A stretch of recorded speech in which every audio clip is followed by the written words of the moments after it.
Mira tu computadora, ese rectángulo brillante sobre tu escritorio, ese dispositivo que guardas en tu bolsillo, esa máquina que procesa tus datos, tu identidad, tu vida entera traducida a ceros y unos. Parece tan inocente, tan neutral, tan moderna. Pero si pudieras arrancarle la piel de plástico y metal, si pudieras ver su código genético, encontrarías algo que te helará la sangre. El ADN de la máquina que ayudó a organizar el asesinato de 6 millones de personas.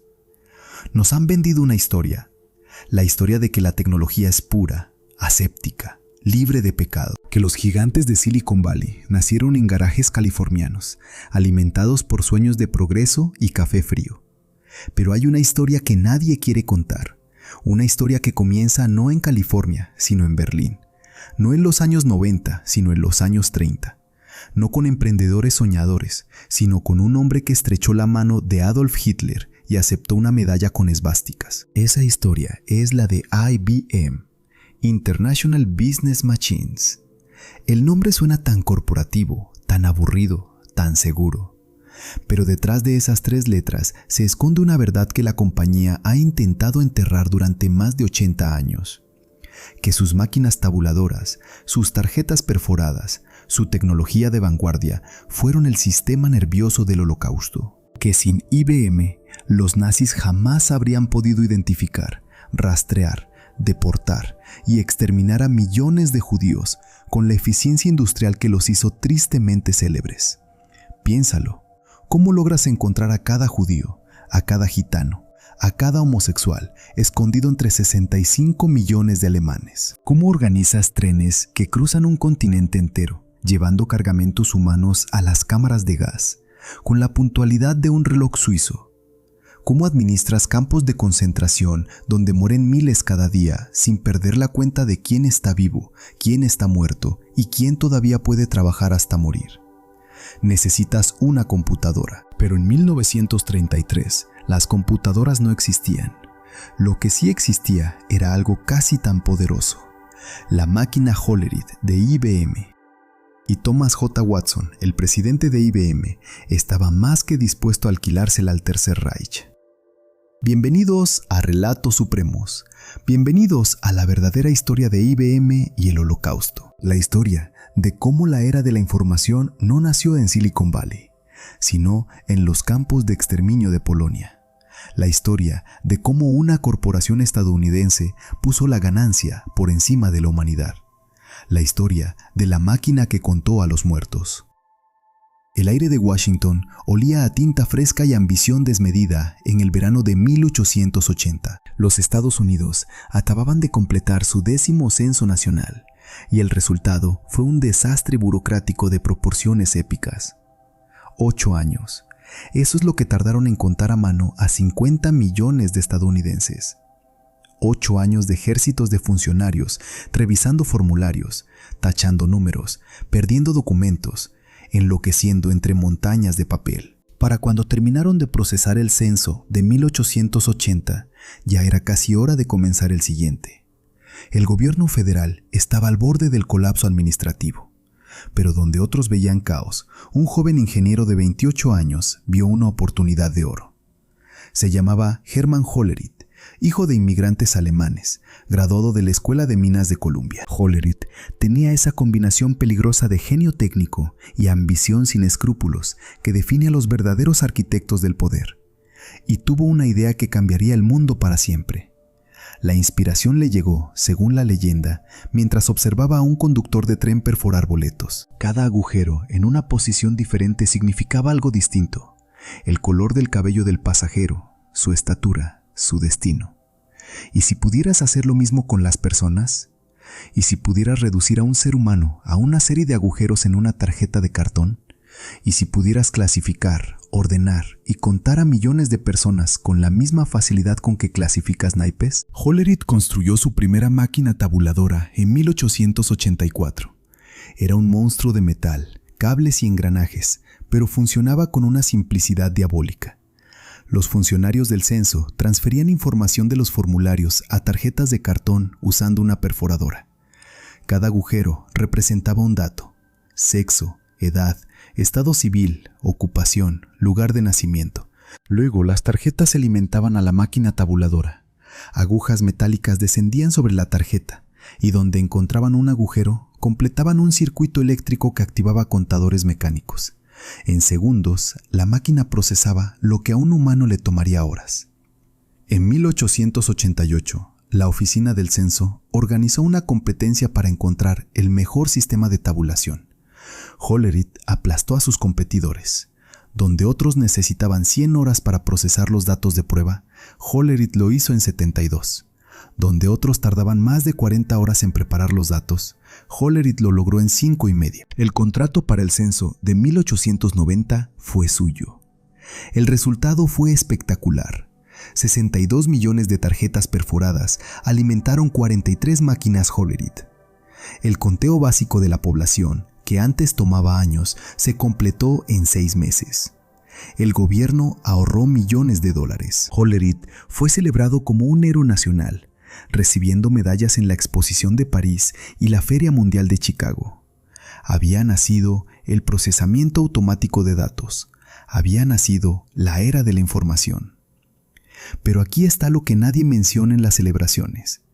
Desde el primer momento, la máquina de Hollerith fue diseñada para rastrear personas, no productos, no inventarios, personas. Cada tarjeta perforada era en esencia el código de barras de un ser humano. Y el mismo sistema que podía contar cuántos granjeros vivían en Ohio, también podía identificar a cada judío en Alemania. Hollerith fundó la Tabulating Machine Company en 1896. Pronto, sus máquinas estaban procesando censos en Austria, Canadá, Rusia, Francia, Noruega, Inglaterra e Italia. El negocio era simple pero brillante. Hollerith no vendía sus máquinas, las alquilaba. Y las tarjetas perforadas que alimentaban las máquinas eran de diseño propietario, lo que significaba que cada cliente estaba atrapado en un monopolio perpetuo. Si querías usar una máquina Hollerith, tenías que comprar tarjetas Hollerith. Era un modelo de negocio que haría babear a cualquier ejecutivo de Silicon Valley un siglo después. En 1911, la Tabulating Machine Company se fusionó con otras 3 empresas para formar la Computing Tabulating Recording Company, o CTR. Hollerith se quedó como consultor, pero el verdadero poder pasó a manos de un nuevo presidente en 1914. Un vendedor implacable de 39 años llamado Thomas John Watson. Si Herman Hollerith fue el padre de la máquina, Thomas Watson fue el padre del monstruo. Watson había aprendido el arte de los negocios despiadados en la National Cash Register Company, donde trabajó bajo el infame John Henry Patterson. Fue un aprendizaje en las artes oscuras del capitalismo americano. Patterson y Watson perfeccionaron tácticas que hoy serían criminales: espionaje industrial, sabotaje de competidores, contratos exclusivos que estrangulaban a los clientes. En 1912, Watson fue condenado por extorsión. Solo un tecnicismo legal le permitió escapar de la prisión. Este era el hombre que tomaría las riendas de CTR. Este era el hombre que, en 1924, rebautizaría la compañía con un nombre que resonaría por todo el siglo XX: International Business Machines, IBM. Watson era un genio del control. Impuso un código de vestimenta estricto, uniformes oscuros y camisas blancas que convertían a sus empleados en un ejército corporativo. Creó un culto a la personalidad, con himnos empresariales y eslóganes como Think, que decoraban cada oficina. Sus vendedores eran misioneros del evangelio de la eficiencia, y Watson era su profeta. Pero sobre todo Watson entendía una verdad fundamental: el poder real no está en fabricar máquinas, sino en controlar la información que procesan. En 1910, un empresario alemán llamado Willy Heidinger había fundado la Deutsche Hollerith Maschinengesellschaft, conocida como DEHOMAG, para comercializar las máquinas de Hollerith en Alemania. Inicialmente era solo un licenciatario, pero en 1922 Watson vio una oportunidad.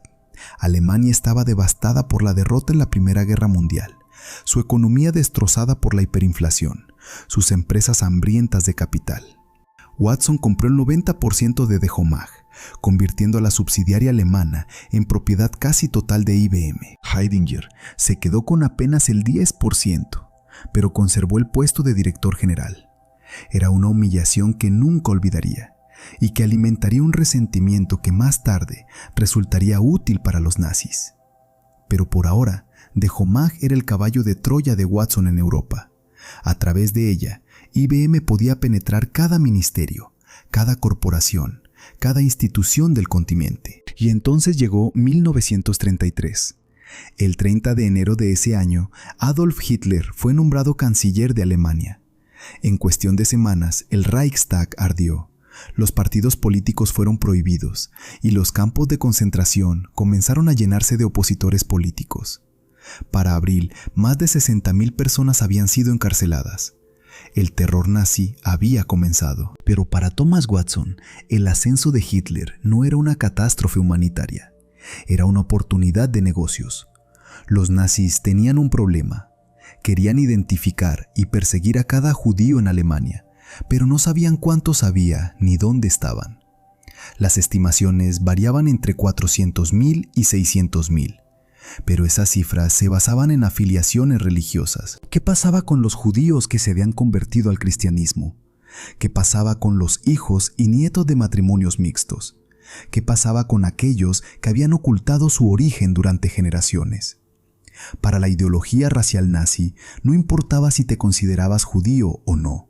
Lo que importaba era tu sangre, tu linaje, tu árbol genealógico. El 12 de abril de 1933, el gobierno nazi anunció planes para un censo nacional. No era un censo ordinario. Este censo incluiría preguntas sobre religión, pero también sobre ascendencia, sobre los abuelos, sobre la sangre. Y ahí estaba HOMAG, esperando con los brazos abiertos. Willy Heidinger era un ferviente partidario de Hitler. Veía en el nazismo la salvación de Alemania. Y no menos importante, la oportunidad de expandir su negocio. Se apresuró a ofrecer los servicios de HOMAG al nuevo régimen. Las máquinas tabuladoras de IBM podían procesar millones de tarjetas perforadas, clasificando a la población por cualquier criterio que los nazis desearan: religión, nacionalidad, profesión y ahora, por primera vez, raza. Watson no solo aprobó el proyecto, lo expandió. En octubre de 1933 viajó personalmente a Alemania y autorizó una inyección masiva de capital, de 400,000 Reichsmarks a 7 millones. Con ese dinero, HOMAG construyó la primera fábrica de IBM en Alemania, en las afueras de Berlín. Era una inversión colosal en el régimen de Hitler, realizada cuando los titulares de los periódicos estadounidenses ya reportaban persecuciones masivas, boicots a negocios judíos y quema de libros. Watson sabía exactamente lo que estaba haciendo. En 1937 escribiría una carta al ministro de Economía nazi Hjalmar Schacht, expresando su profunda preocupación personal por el destino de Alemania y un creciente apego a los muchos alemanes con quienes he tenido contacto. Añadió que el mundo debía extender una comprensión simpática al pueblo alemán y sus objetivos bajo el liderazgo de Adolf Hitler. El censo de 1933 fue un éxito rotundo para los nazis. Las máquinas de IBM procesaron los datos de 65 millones de alemanes con una velocidad y precisión sin precedentes. Pero lo más importante fue lo que revelaron. La estimación oficial de judíos en Alemania saltó de aproximadamente 500,000 a casi 2 millones. IBM había identificado a judíos que ni siquiera sabían que lo eran, judíos cuyos abuelos se habían convertido hace décadas, judíos que creían haberse asimilado completamente a la sociedad alemana. Ahora tenían nombres, tenían direcciones, tenían profesiones, tenían cuentas bancarias, y pronto tendrían destinos.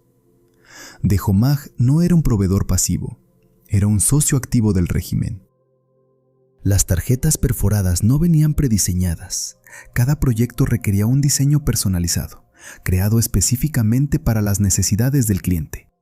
Cuando los nazis querían rastrear la ascendencia judía a través de varias generaciones, los ingenieros de Dehomar diseñaron tarjetas que podían codificar esa información. Cuando querían clasificar a la población por pureza racial, Dehomar creó los códigos necesarios.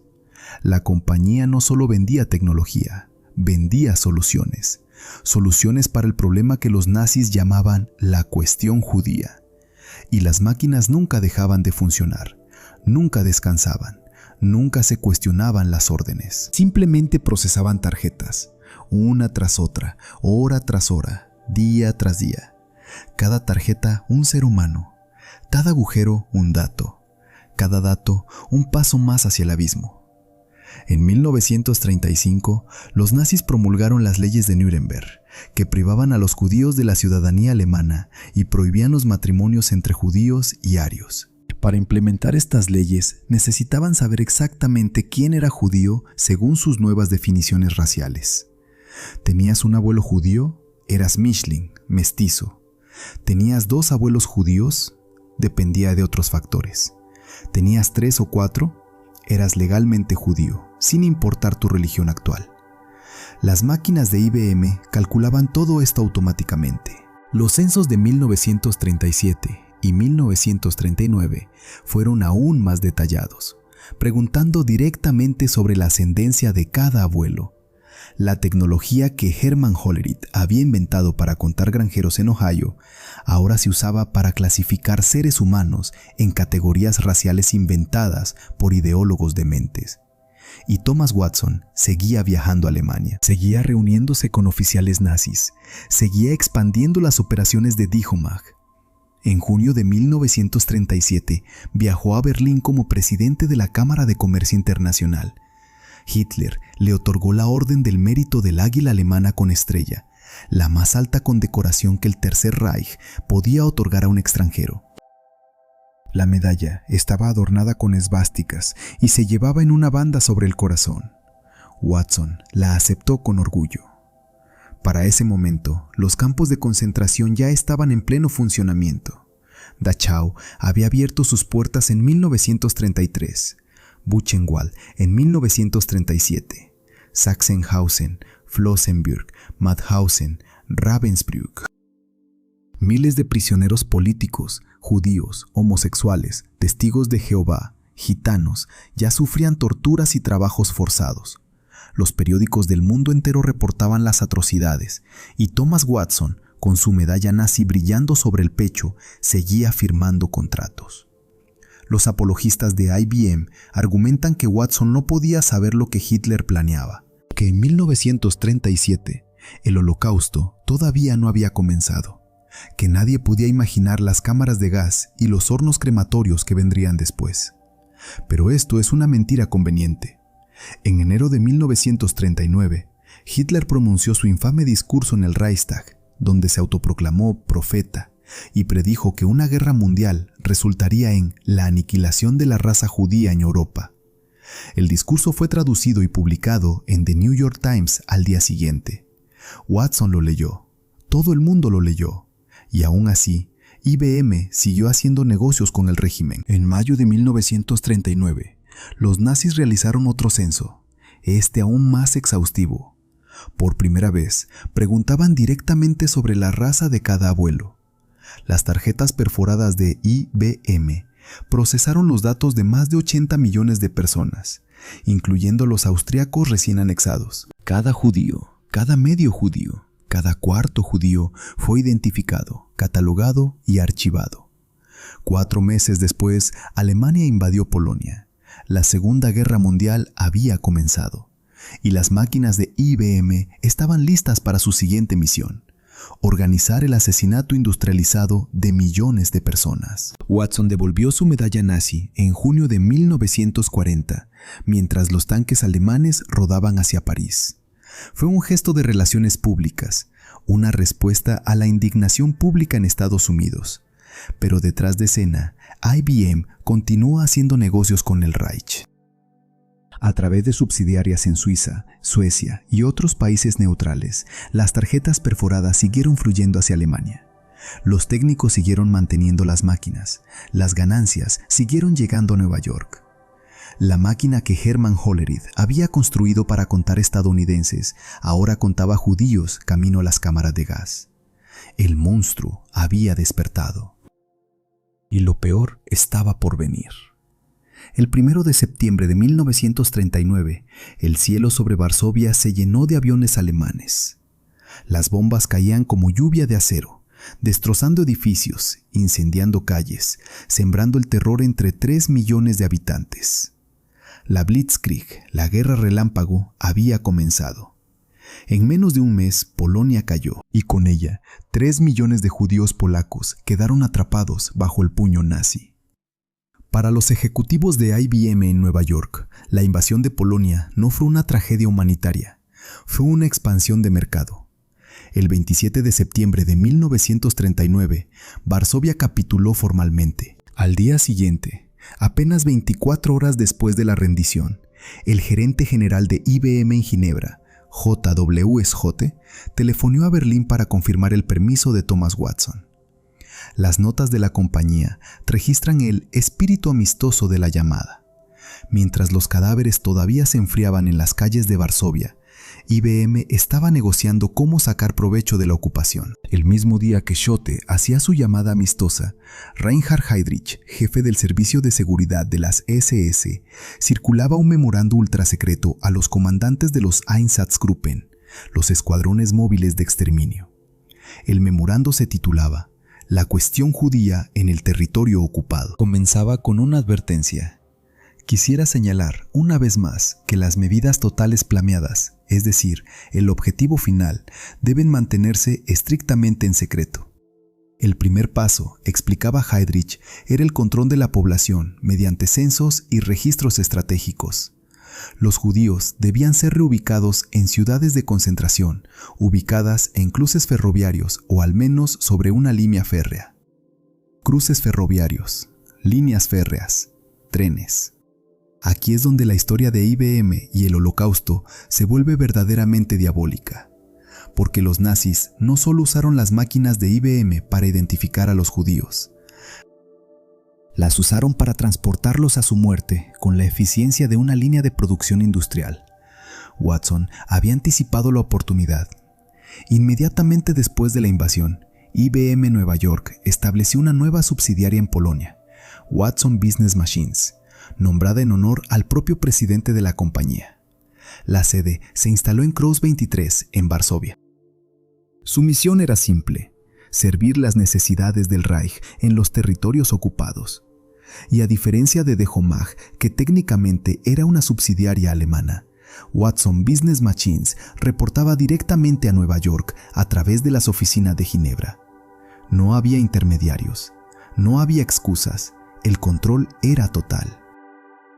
Una de las instalaciones más importantes de Watson Business Machines estaba en el número 6 de la calle Rimarska, en Varsovia.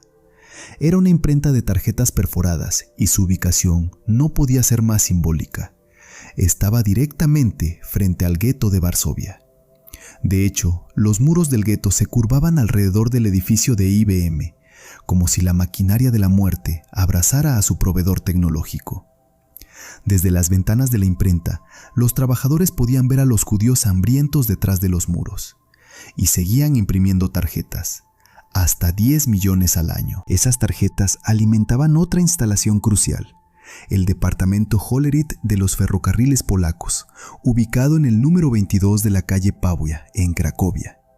Este era el centro neurálgico del transporte en el gobierno general, el territorio polaco bajo ocupación nazi. Desde aquí, las máquinas de IBM rastreaban cada tren que cruzaba Polonia. Trenes de pasajeros, trenes de carga y trenes que transportaban cargamentos humanos a los campos de exterminio. León Krzyżewski es probablemente el único hombre vivo que trabajó en ese departamento Hollerith.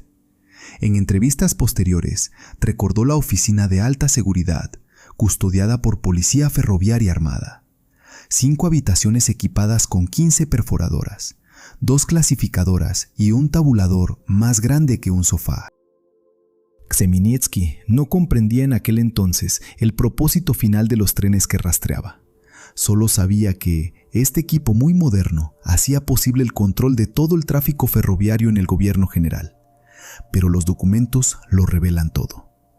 Las máquinas de IBM calculaban horarios de trenes que llevaban judíos a Treblinka, a Sobibor, a Majdanek, a Auschwitz. Los vagones que antes habían tardado 2 semanas en movilizarse, ahora podían despacharse en 2 días. La puntualidad alemana, esa eficiencia legendaria que permitía que los trenes de la muerte llegaran a tiempo, no era un mito nacional, era tecnología IBM. El proceso era meticuloso. Los nazis exigían a los consejos judíos de los guetos que proporcionaran listas de nombres para cumplir cuotas de deportación. Si los ancianos del consejo se negaban, eran fusilados. Las listas se transferían a tarjetas perforadas, que luego se procesaban para organizar el flujo de víctimas. Cuando un tren partía hacia un campo de exterminio, las tarjetas de los deportados se actualizaban. Cuando llegaban y eran asesinados, se restaban del inventario. Era contabilidad de la muerte. Pero lo que ocurría dentro de los campos de concentración era aún más escalofriante. En 1942, la tecnología Hollerith fue introducida en la sede central del sistema de campos de concentración, el departamento D2 de la Administración Económica de las SS en Oranienburg. Desde aquí se coordinaba todo el trabajo esclavo del Reich, y el corazón de esa coordinación eran las máquinas de IBM. Cada campo de concentración tenía su propio Hollerith Abteilung, su departamento Hollerith. Algunos tenían máquinas tabuladoras completas, otros solo organizadores de tarjetas, pero todos alimentaban datos al sistema central y todos usaban los mismos códigos. Los códigos de IBM para los campos de concentración son un documento del horror puro. Cada campo tenía un número. Auschwitz era 001. Buchenwald era 002, Dachau era 003. Cada tipo de prisionero también tenía un código. El número 3 significaba homosexual, el número 8 significaba judío, el número 9 significaba antisocial, el número 12 significaba gitano, y el código para el destino final, la cámara de gas, era el número 6. Piénsalo. En alguna oficina de IBM, alguien diseñó una tarjeta perforada donde un agujero en cierta posición significaba judío y otro agujero significaba ejecutado en cámara de gas. Alguien programó las máquinas para procesar esa información. Alguien imprimió millones de esas tarjetas. Y nadie, absolutamente nadie, se detuvo a preguntar qué estaban haciendo. El vínculo más directo entre IBM y el exterminio se encontró en Auschwitz. Durante décadas, los historiadores buscaron evidencia de instalaciones IBM dentro del campo más infame del Holocausto. En 2002, finalmente la encontraron. El archivero de Auschwitz, Piotr Zetkiewicz, descubrió una referencia en el directorio telefónico de la fábrica IG Farben en Auschwitz. En la página 50, extensión 4496, Hollerith Bureau. La oficina estaba ubicada en el barracón 18 del complejo fabril, a unos 2 kilómetros de Auschwitz III, también conocido como Monowitz, el campo de trabajo esclavo. Zetkiewicz también encontró aproximadamente 100 impresiones de máquinas Hollerith con asignaciones de prisioneros y detalles generados por la instalación de IG Farben. Auschwitz no era solo un campo de exterminio, era una fábrica donde seres humanos eran la materia prima. Los prisioneros que llegaban eran clasificados inmediatamente. Los débiles, los ancianos, los niños iban directamente a las cámaras de gas. Los que parecían aptos para el trabajo eran registrados en el sistema Hollerith. Y aquí llegamos al detalle más macabro de toda esta historia. Los tatuajes de Auschwitz. En agosto de 1943, un comerciante de madera de Będzin, Polonia, llegó a Auschwitz junto con un grupo de 400 prisioneros, en su mayoría judíos. Primero, un médico lo examinó brevemente para determinar su aptitud para el trabajo. Su información física se anotó en un registro médico. Segundo, se completó su registro completo de prisionero con todos los datos personales. Tercero, su nombre se verificó contra los índices de la sección política para determinar si recibiría castigos especiales. Finalmente, fue registrado en la Oficina de Asignación Laboral y se le asignó un número Hollerith de IBM de 5 dígitos, 44673. Ese número no era arbitrario. Era un número de tarjeta perforada, diseñado para ser compatible con el sistema de procesamiento de datos de IBM. El número seguiría al prisionero de asignación laboral en asignación laboral, rastreado por los sistemas Hollerith que reportaban al departamento D2 central. Más tarde, ese mismo verano de 1943, el número 44673 fue tatuado en el antebrazo del comerciante de madera. Y eventualmente, durante ese verano, todos los prisioneros no alemanes en Auschwitz fueron tatuados de manera similar. El infame tatuaje de Auschwitz comenzó como un número de IBM. Al principio, los números tatuados correspondían exactamente a los números Hollerith, pero pronto el sistema se desmoronó. El número Hollerith estaba diseñado para rastrear a un prisionero vivo, no a uno muerto. Y en Auschwitz, la tasa de muerte era apocalíptica. Cuando los cuerpos se apilaban por miles, cuando la ropa se arrancaba de los cadáveres para reciclarla, la identificación se volvía imposible. Así que empezaron a tatuar los números en el pecho. Pero cuando los pechos quedaban enterrados entre montañas de cuerpos, el antebrazo se convirtió en la opción preferida. Era más visible. Pronto, los sistemas de numeración se volvieron caóticos. Rangos diferentes, letras añadidas, series distintas para diferentes transportes. El doctor Joseph Mengele, que realizaba experimentos atroces, tatuaba su propia serie de números en sus pacientes. La maquinaria burocrática de IBM no podía seguir el ritmo de la maquinaria de muerte nazi, pero el legado quedó grabado en la piel de los supervivientes. Sigismund Gaida fue otro prisionero procesado por el sistema Hollerith. Nacido en Kielce, Polonia, Gaida tenía aproximadamente 40 años cuando llegó a Auschwitz el 18 de mayo de 1943. Un formulario de papel etiquetado Tarjeta Personal de Prisionero listaba toda su información: católico romano, 2 hijos, profesión de mecánico. El reverso de su tarjeta registraba 9 asignaciones laborales previas. Una vez que su tarjeta fue procesada por el equipo de IBM, un sello grande en escritura gótica nazi se estampó en la parte inferior: Hollerith Erfasst, registrado por Hollerith. Esa designación se estampó en cientos de miles de tarjetas de prisioneros en campos de toda Europa. Cada una representaba a un ser humano, cuya existencia había sido reducida a una serie de agujeros en cartón. Cada una alimentaba una máquina que calculaba cuánto trabajo podía extraerse antes de que el cuerpo colapsara. Cada una terminaba eventualmente con el código 6, cámara de gas. La campaña de exterminio a través del trabajo dependía enteramente de los sistemas de IBM. Las máquinas identificaban las habilidades profesionales de cada prisionero y las emparejaban con las necesidades laborales de fábricas a lo largo de toda la Europa ocupada. Carpinteros, mecánicos, electricistas, herreros, todos eran recursos para ser explotados hasta la muerte. Cuando un prisionero ya no podía trabajar, era asesinado por gas o bala, y su tarjeta se actualizaba con el código correspondiente. Pero IBM no solo operaba dentro de los campos, su tecnología era el sistema circulatorio de toda la maquinaria genocida.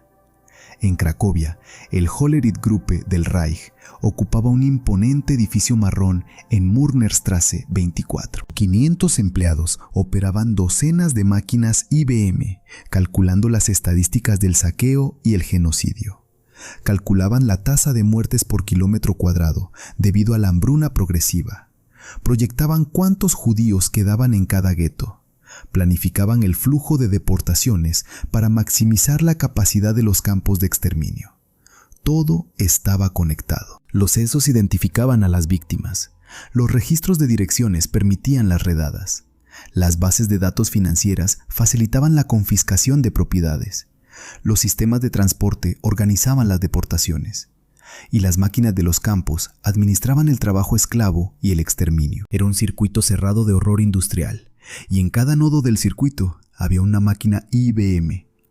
El suministro nunca se detuvo. Las tarjetas perforadas de IBM solo podían usarse una vez, lo que significaba que el Reich necesitaba un flujo constante de nuevas tarjetas. Cada pocas semanas, nuevos cargamentos llegaban desde las imprentas de IBM. Los técnicos de la compañía visitaban las instalaciones 2 veces al mes para dar mantenimiento a las máquinas. No importaba si la instalación estaba en el centro de Berlín o en un campo de concentración, el servicio era el mismo, y las ganancias fluían en sentido contrario. A través de una intrincada red de subsidiarias en Suiza, Suecia y otros países neutrales, IBM canalizaba los ingresos de sus operaciones nazis de vuelta a Nueva York. Incluso después de que Estados Unidos entró en la guerra en diciembre de 1941, las conexiones no se cortaron del todo. En 1942, Watson envió a su abogado principal, Harrison Chauncey, a una reunión secreta en Berlín con Georg Schneider, gerente de la subsidiaria checa de IBM. Watson autorizó a Schneider a poner etiquetas checas en las máquinas tabuladoras nazis y alquilarlas como máquinas checas. Las rentas se disfrazaban de regalías, se transferían de Checoslovaquia a Suiza y de ahí a Nueva York. Algunas de esas máquinas checas terminaron en Polonia, terminaron procesando datos de prisioneros, terminaron contando muertos. El Holocausto no fue un crimen pasional. No fue el resultado de turbas enfurecidas actuando por impulso.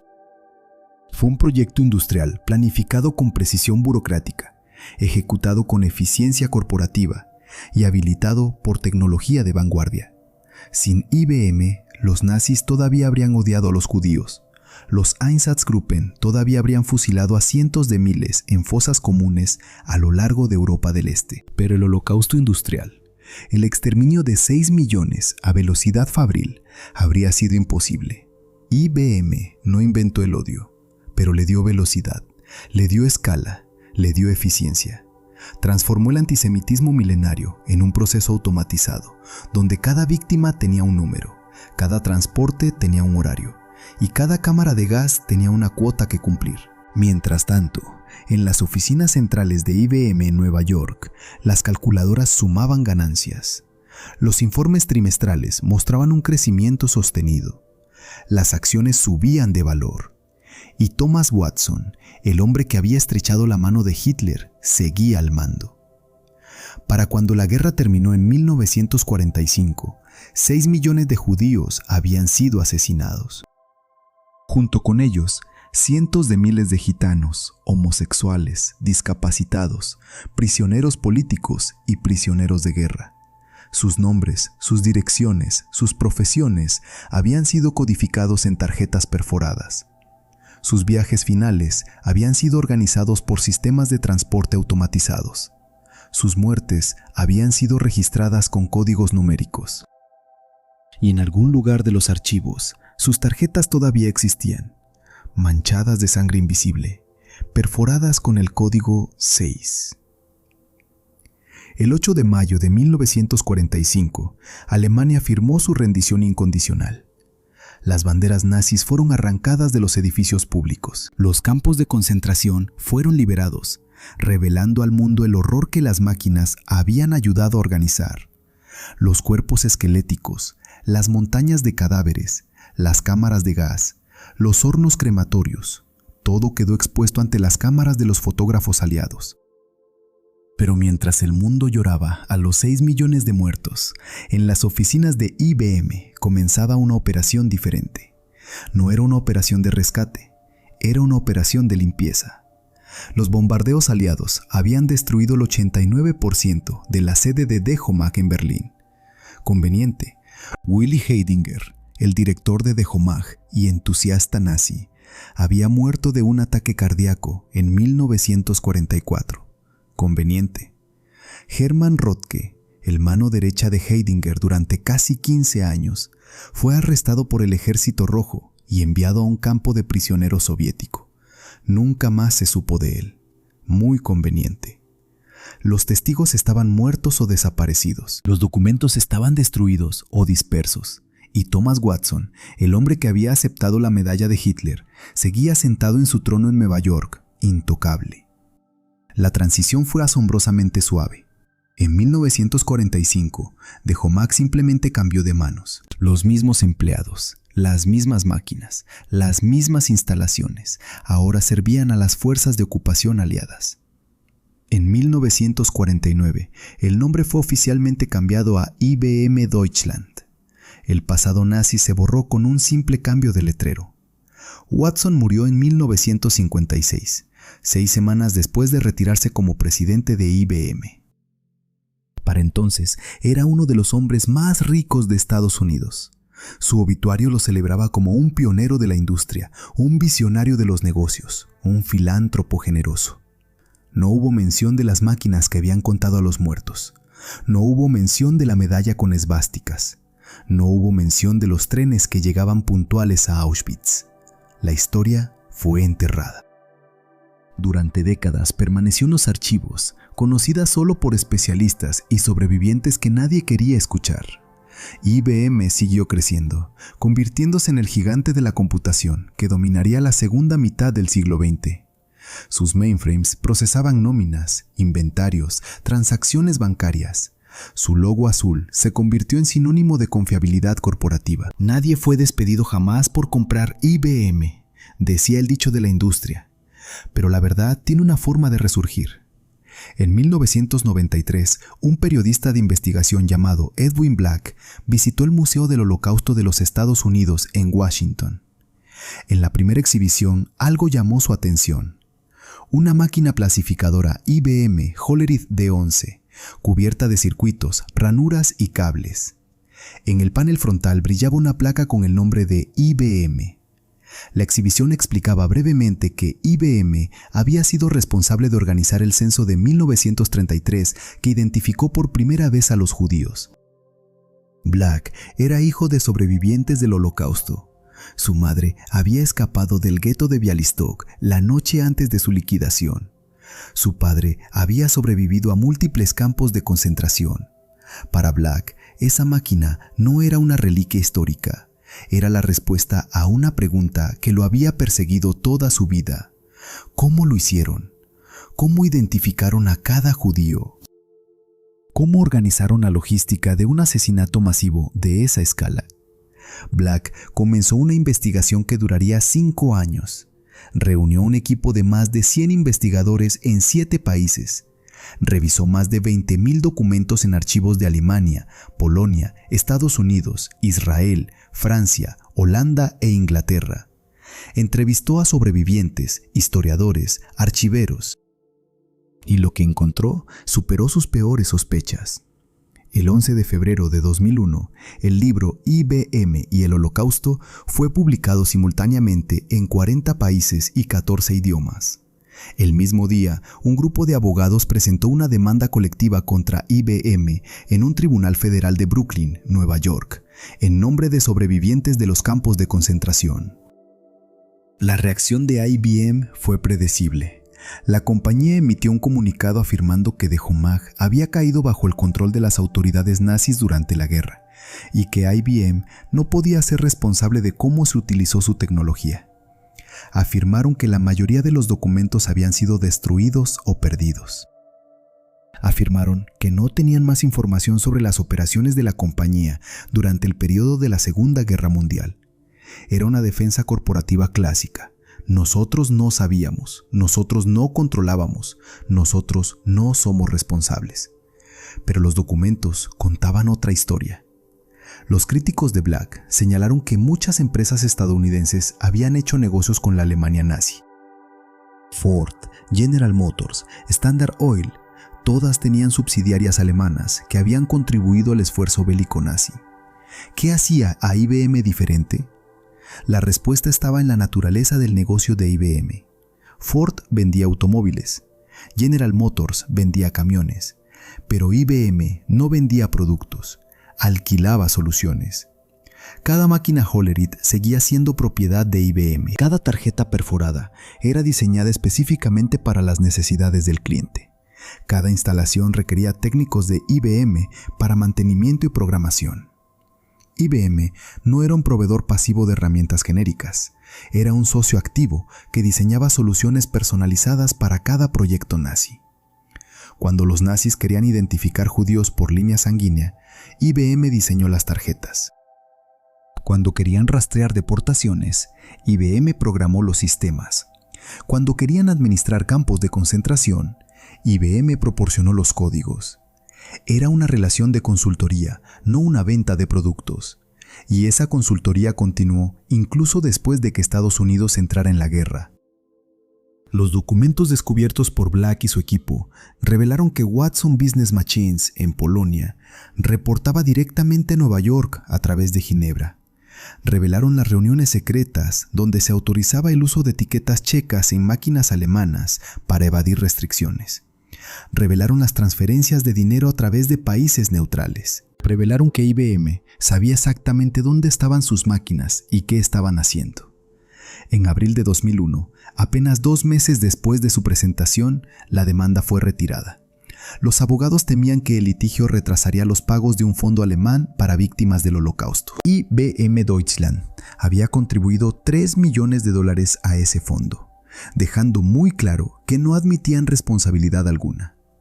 $3 millones por su papel en el asesinato de 6 millones de personas. $0.50 por víctima. En 2004, una organización de derechos humanos gitana llamada JIRCA presentó una nueva demanda contra IBM en Suiza. Los demandantes eran 5 huérfanos romaníes del Holocausto. Alegaban que IBM había ayudado a los nazis a cometer asesinatos masivos, proporcionándoles máquinas y tecnología que resultaron en la codificación, rastreo y muerte de gitanos. Pedían $20,000 cada uno en reparación moral. IBM argumentó que el tribunal suizo no tenía jurisdicción. Perdieron esa batalla. El Tribunal de Apelaciones dictaminó que la oficina de IBM en Ginebra había coordinado operaciones europeas con los nazis, por lo que había suficiente conexión con Suiza. Pero en 2006, el caso fue desestimado, no por falta de evidencia, no porque IBM demostrara su inocencia, simplemente porque había pasado demasiado tiempo. El estatuto de limitaciones había expirado. La justicia llegó demasiado tarde, o más precisamente, nunca llegó. En los 20 años siguientes a la publicación del libro de Black, IBM nunca solicitó una sola corrección al texto. Nunca refutó un solo hecho. Nunca presentó documentos que contradijeran las conclusiones. En 2021, para el 20º aniversario de la publicación, Black declaró que no se ha cambiado ni una coma y que IBM nunca ha solicitado una corrección ni negado ningún hecho del libro.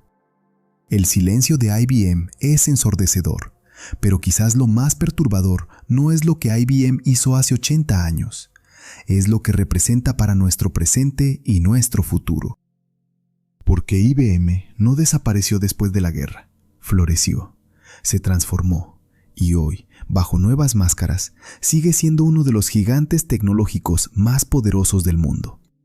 En 2011, IBM presentó a Watson, un sistema de inteligencia artificial que derrotó a los campeones humanos en el programa de televisión Jeopardy.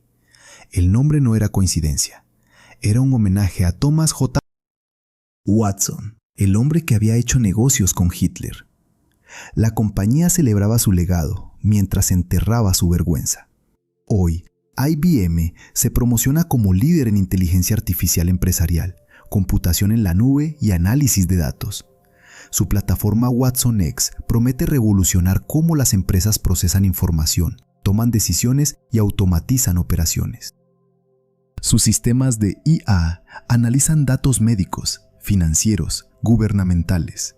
Sus herramientas de gobernanza ética de IA supuestamente garantizan el uso responsable de la tecnología. La ironía es asfixiante. La empresa que ayudó a automatizar el genocidio ahora vende IA ética. La empresa que diseñó códigos para cámaras de gas ahora habla de transparencia algorítmica.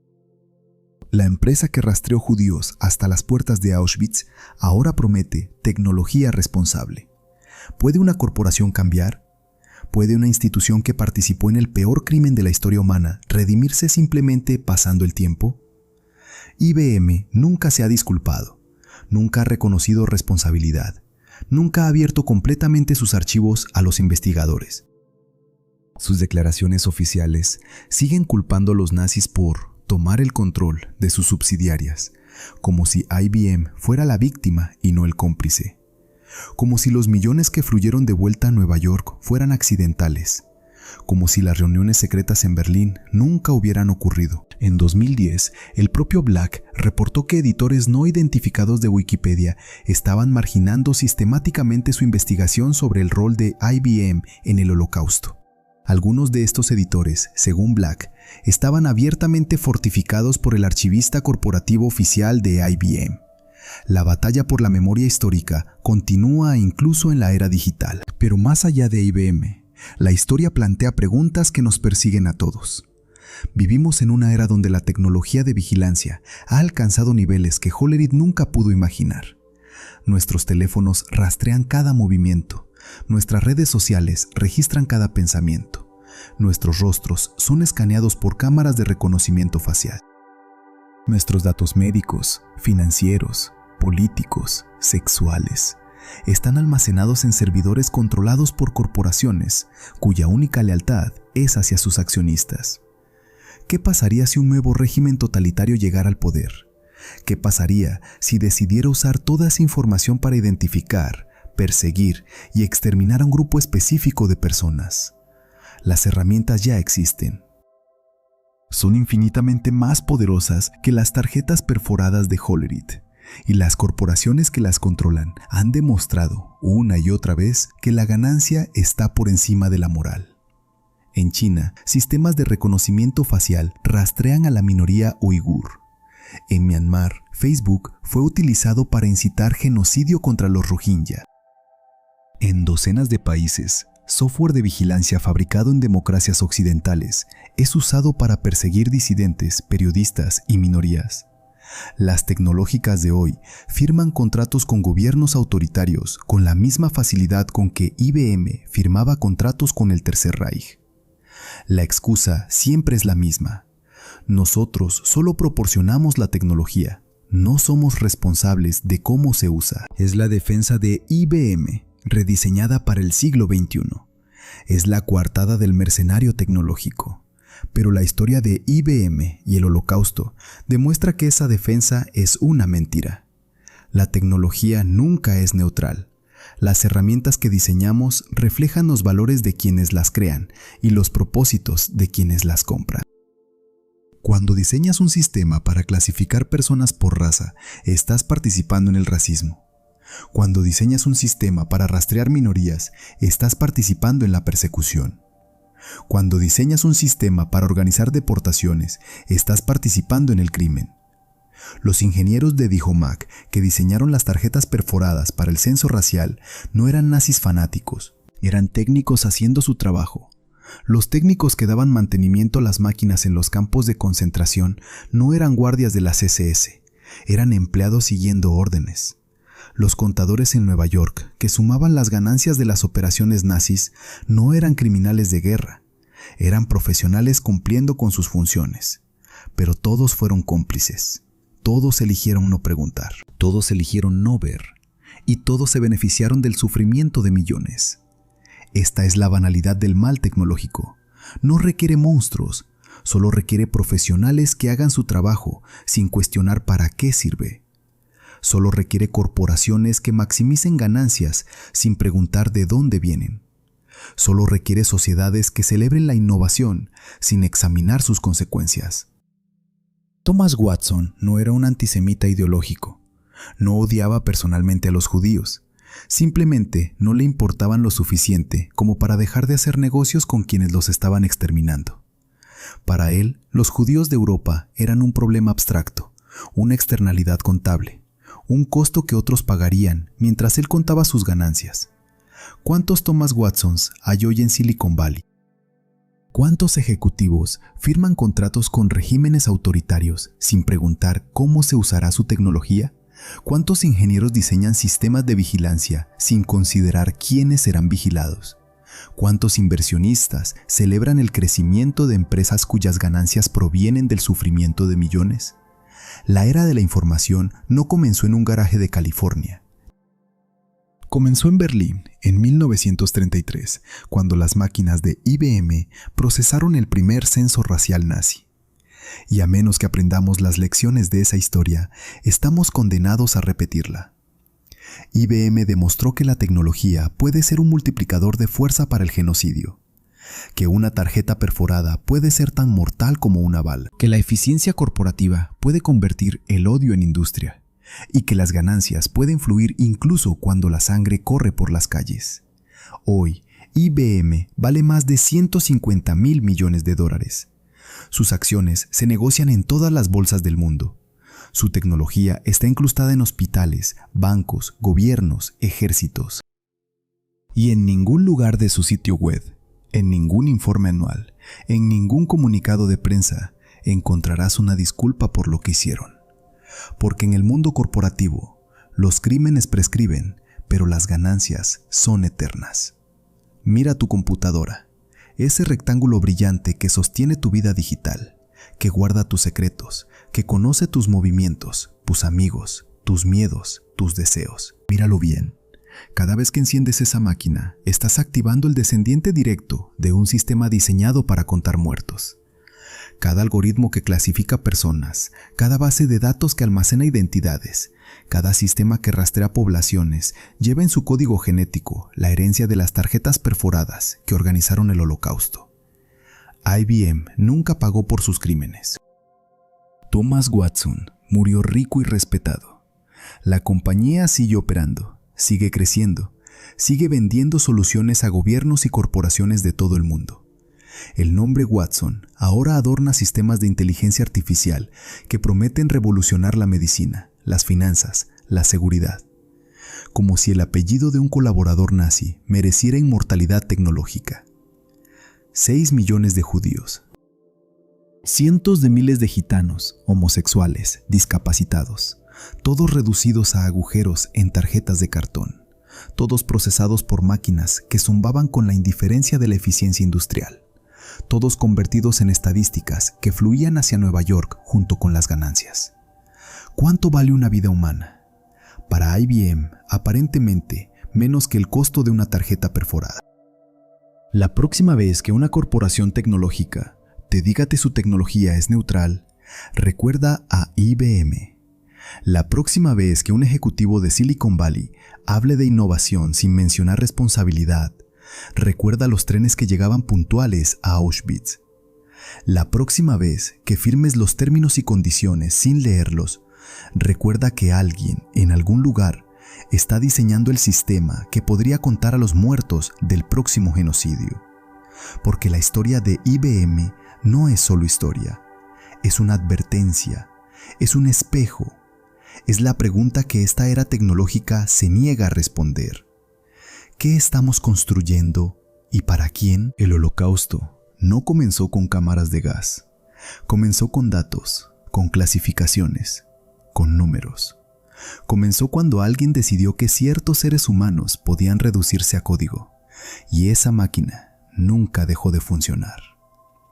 Gracias por acompañarnos en Relatos Supremos. Si esta historia te perturbó, bien, debería. Suscríbete para más verdades que nadie quiere contar.